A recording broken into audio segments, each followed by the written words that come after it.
Hello प्यारे बच्चों, आज हम एक पाठ पढ़ेंगे जिसका नाम है बीरबल की खिचड़ी। चलिए पढ़ते हैं, शुरू करते हैं।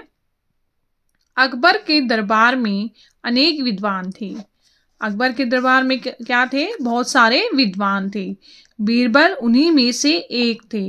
उन सब में से एक बीरबल भी थे। वे अपनी चतुराई के लिए बड़े प्रसिद्ध थे।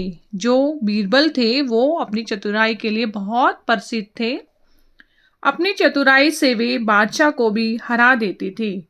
अकबर और बीरबल के बारे में अनेक कहानियां प्रसिद्ध हैं। अकबर और बीरबल के बारे में बहुत सारी कहानियां हैं, जिनमें से एक जो आज हम पढ़ेंगे।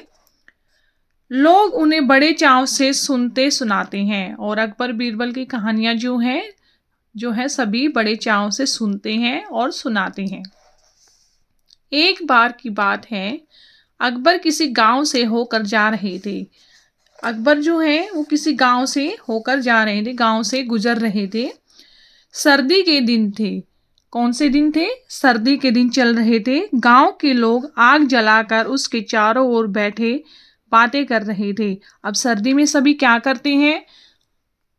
आग जलाते हैं ताकि गर्मी मिले, और उस आग के चारों ओर वो सभी गांव वाले उसके चारों ओर बैठकर बातें कर रहे थे।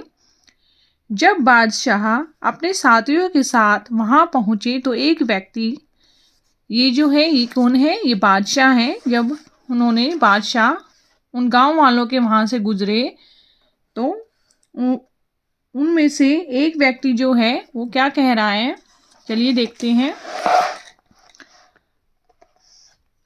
कह रहा था कि मैं यमुना के पानी में रात भर खड़ा रह सकता हूँ। अब देखिए, जो गांव वाले थे जो आग जलाकर बैठे थे, उसमें से एक व्यक्ति कहता है कि मैं यमुना के ठंडे पानी में, सर्दी का समय है, उसमें पूरी रात खड़ा रह सकता हूँ।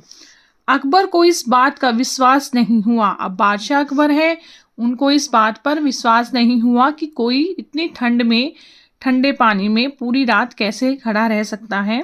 उन्होंने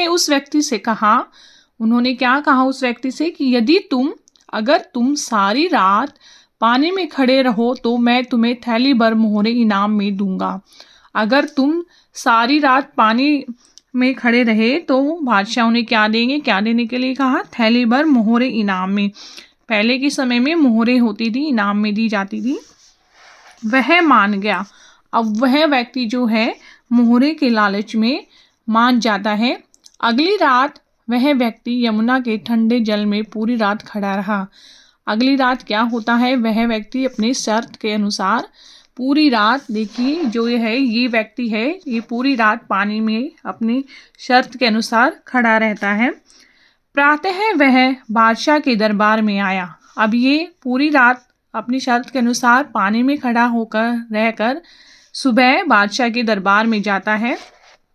बादशाह ने आश्चर्य से पूछा, तुम इतनी सर्दी में सारी रात पानी में कैसे खड़े रहे? बादशाह ने बोला कि इतनी ठंड थी, फिर भी तुम इतने ठंडे पानी में कैसे खड़े रहे?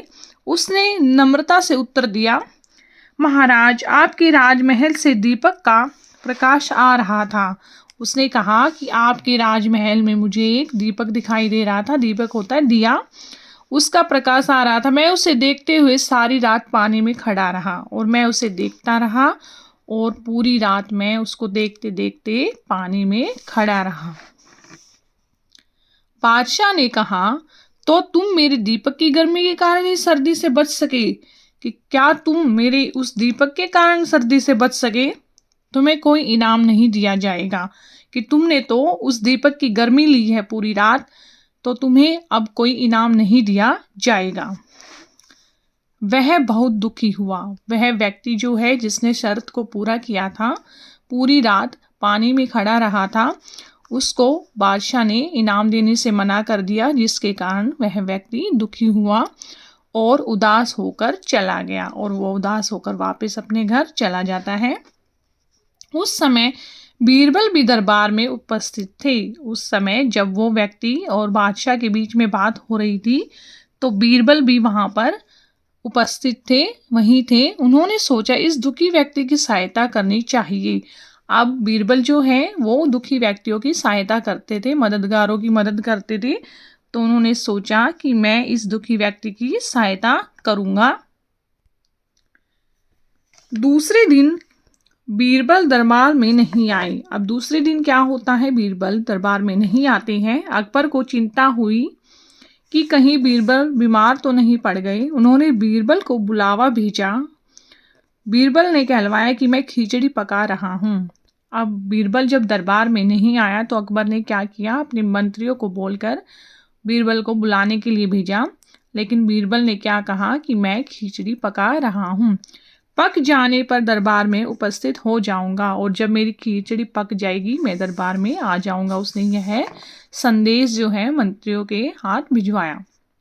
अगले दिन बीरबल को फिर दरबार में न देखकर बादशाह ने कुछ सोचा। अगले दिन फिर बीरबल जो है दरबार में नहीं आता है। फिर वे बोले चलो स्वयं ही चल कर देखे कि बीरबल कैसे खिचड़ी पका रहे हैं। स्वयं का मतलब होता है अपने आप ही चल कर देखेंगे कि बीरबल ऐसी कौन सी खिचड़ी पका रहे हैं कि 2 दिन हो गई हैं बीरबल दरबार में नहीं आ रहे हैं। जब बादशाह बीरबल के यहाँ पहुंचे तो बादशाह जो है बीरबल के वहां पहुंचते हैं तो उन्होंने देखा कि एक बहुत लंबे बांस के ऊपरी सिरे पर एक हांडी लटकी हुई है। अब देखिए उन्होंने क्या देखा, ये बांस के जो है सिरे पर बहुत ऊंचे पे एक ये हांडी लटकी हुई है और आग जो है वो कहाँ है, बिल्कुल बहुत ही नीचे है। हांडी से बहुत नीचे जमीन पर थोड़ी सी आग जल रही है और हांडी के बिल्कुल बहुत नीचे, हांडी कितनी ऊपर है, बहुत ऊपर है और आग जो है बहुत नीचे जल रही है, थोड़ी सी आग जल रही है। बादशाह ने हैरानी से पूछा। अब बादशाह हैरान हो जाता है कि इतनी दूर से जो ये आग जो है इस खिचड़ी को कैसे पका देगी।